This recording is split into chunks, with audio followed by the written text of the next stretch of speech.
Olá, oitavo ano, tudo bem com vocês? Hoje é a nossa primeira aula do quarto bimestre. Isso mesmo, turma, já estamos no quarto bimestre. Então, pegue aí o seu livro e o seu caderno e nós vamos dar início à nossa aula, falando sobre os conteúdos, anota aí no seu caderno, os conteúdos da nossa aula de hoje.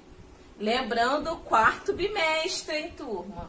Hoje nós vamos falar um pouquinho sobre novas perspectivas sobre a arte. Então, vamos ver um pouquinho aí, da perspectiva relacionada a algumas obras de artes e alguns movimentos. Movimentos artísticos, ok, turma? E também vamos falar sobre o artista Paul Cézanne. Esses conteúdos aqui estão aí no livro de vocês, da página 74 até a página 77. Então, nós vamos iniciar a nossa aula pela página 74. Então, abra aí seu livro na página 74. Lembrando que nesse quarto bimestre nós iremos trabalhar os dois últimos capítulos do livro, que são os capítulos 7 e 8. Então, na nossa aula de hoje, vamos dar início pelo capítulo 7. Novas perspectivas sobre a arte. Aqui vocês têm duas imagens de duas obras diferentes. E essas obras têm como tema a natureza morta. Então, a natureza morta é um dos assuntos também que nós vamos ver dentro das perspectivas e dentro do Paulo Cézanne, que é um tema muito querido pelo artista Paulo Cézanne. Tá? Então, aqui temos duas obras, já eu vou voltar aqui nelas, mas por enquanto vamos fazer a leitura aqui do texto. Também já vou voltar aqui, tá? Na natureza morta. Vamos começar por aqui, turma. Paul Cézanne foi um pintor francês e um dos precursores da arte moderna. Seu trabalho marca a transição do impressionismo do final do século XIX para o cubismo no início do século XX. Tá? Então, você vai ver que Cézanne, ele mudou um pouco as características das suas obras.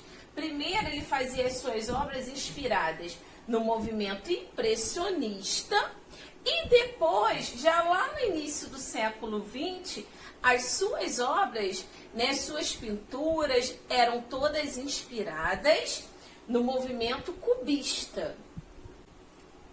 Dando continuidade, e por conta disso, ele se torna um dos artistas mais importantes da época, tanto por contribuir para o surgimento de movimentos do período da modernidade na arte, como por inspirar vários outros artistas que reconheceram o seu grandioso talento. Então, Cézanne, ele foi fonte de inspiração para muitos outros artistas naquela época, porque ele saiu dentro de um movimento, que ele estava lá, um movimento impressionista, que tinha as características próprias desse movimento. E quando ele foi para o movimento cubista, ele começou o quê? A criar novas características, novas formas. Então, vocês vão ver a natureza morta também presente nesse período. Então, Cézanne, ele serviu de inspiração para muitos outros artistas no período da modernidade, tá? Que era difícil o artista ter essa liberdade de criar, ali novas pinceladas, utilizar novos movimentos dentro daquele período, dentro daquela época, ali no início do século XX. E Cézanne, ele ficou conhecido também, naquele período, por um dos artistas mais importantes dentro do movimento modernista. E por falar em natureza morta, agora vamos voltar aqui em cima. Natureza morta foi um dos temas que Paulo Cézanne escolheu para pintar muitas de suas obras de arte. Então, você vai ver muitos quadros, relacionados ao tema da natureza morta. Mas o que é natureza morta? natureza morta é um movimento artístico ou é um tipo de pintura? Então, a natureza morta é um tipo de pintura, mas também pode ser um tipo de fotografia. Natureza morta é um tipo de pintura e fotografia em que se vêem objetos inanimados como frutas e louças, tá? Então agora vamos observar aqui, ó, dois exemplos de natureza morta. Então eles colocam frutas, plantas, ali louças em cima de uma superfície na qual o artista vai observar e vai retratar.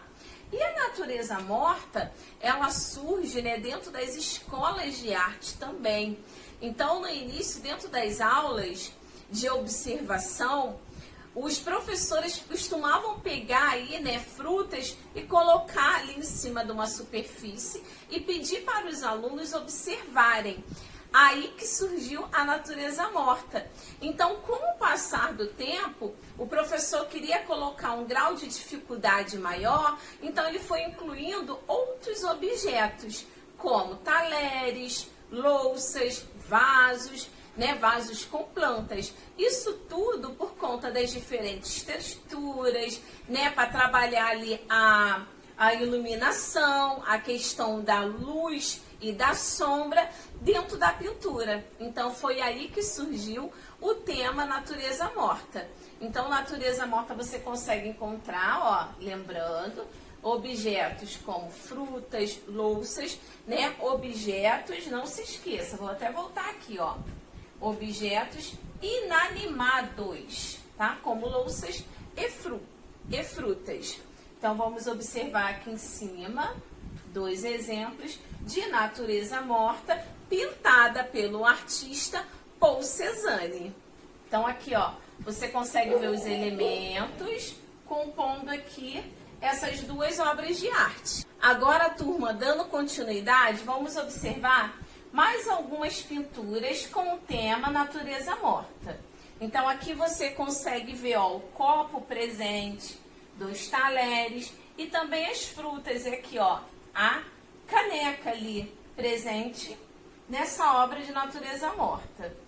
Outro exemplo também, aqui você já não encontra objetos, apenas objetos como louças, né?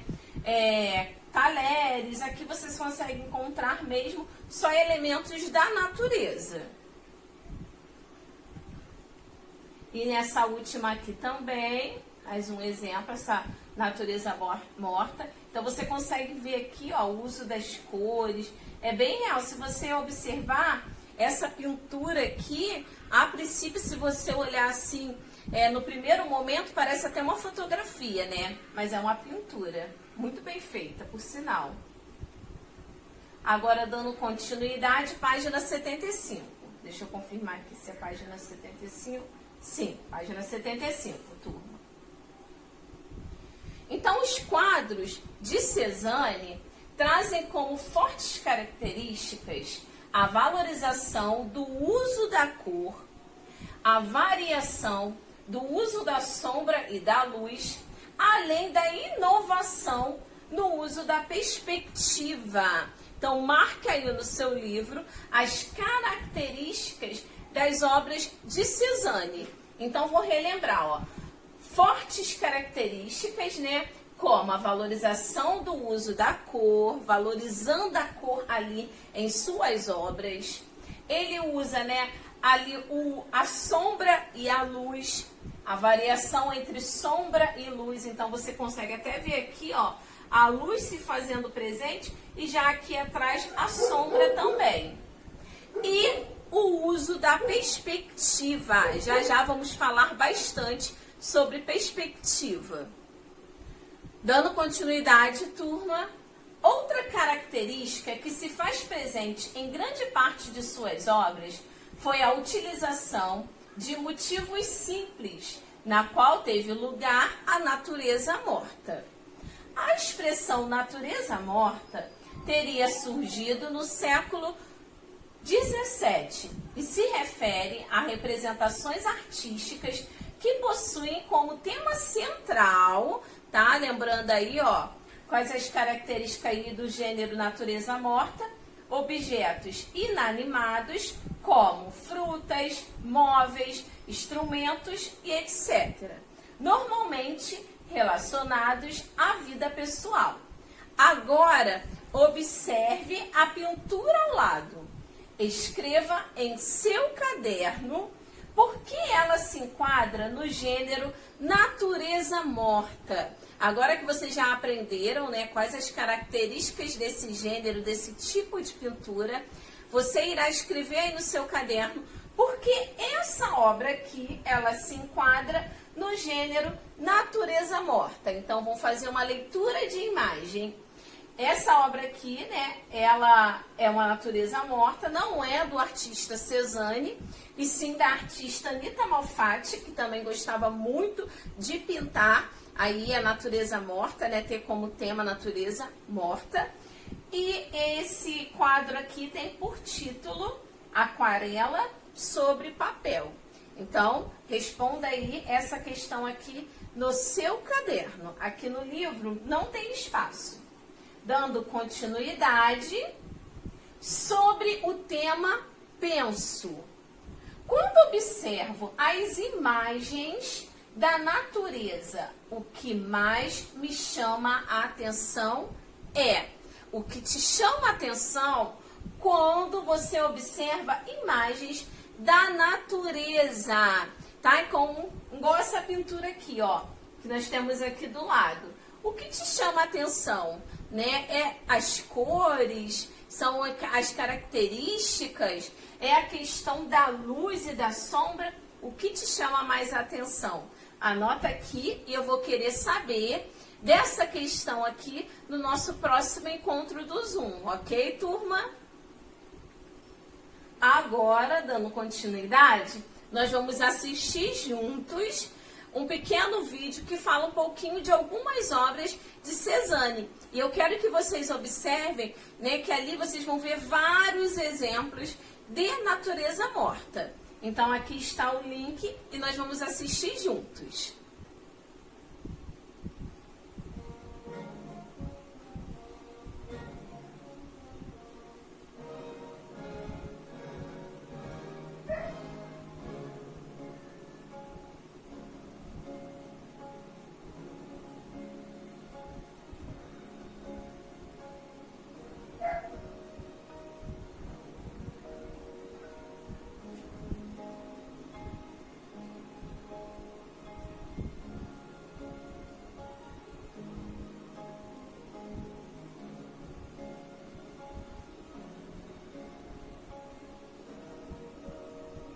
Ó, natureza morta novamente.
Viram quantos quadros, né, com o tema natureza morta Paulo Cezanne pintou?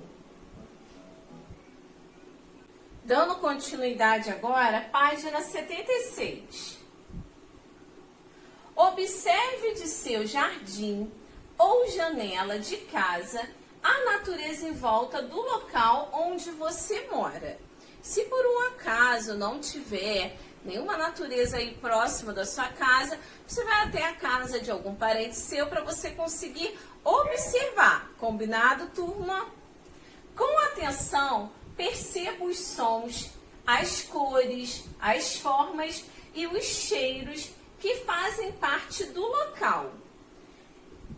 Depois que vocês observarem isso tudo, registre abaixo o que você percebeu. Se desejar, ilustre por meio de desenhos ou colagens, tá? Então você vai colocar aqui o que você observou aí, né, ao redor aí da sua casa, em relação à natureza, os elementos aí da natureza. Você pode tanto desenhar como fazer uma colagem. Depois que você fizer, letra B.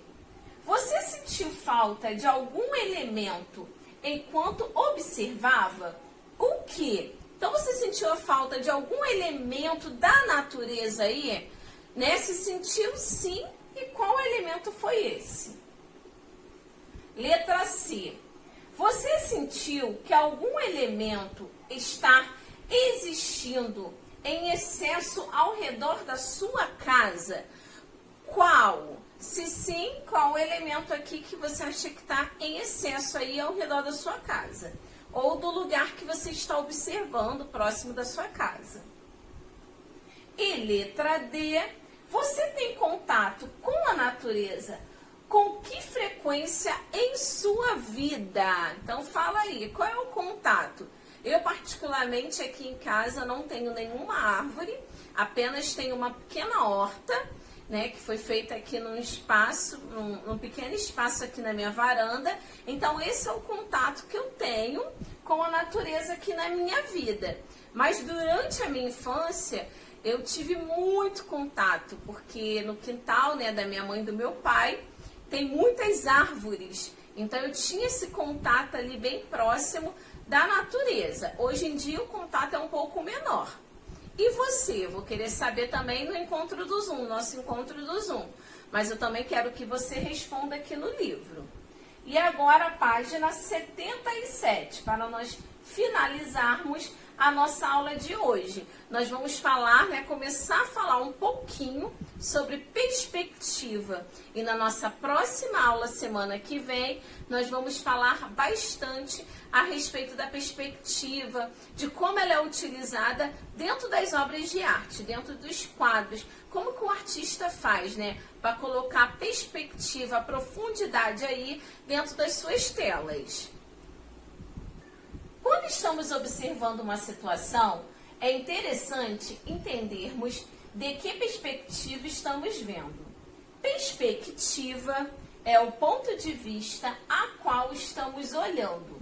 E isso se aplica a várias situações além da arte. Por exemplo, se estamos ouvindo um colega desabafar sobre uma situação chata entre ele e outra pessoa, é importante entendermos que estamos conhecendo a situação pela perspectiva de apenas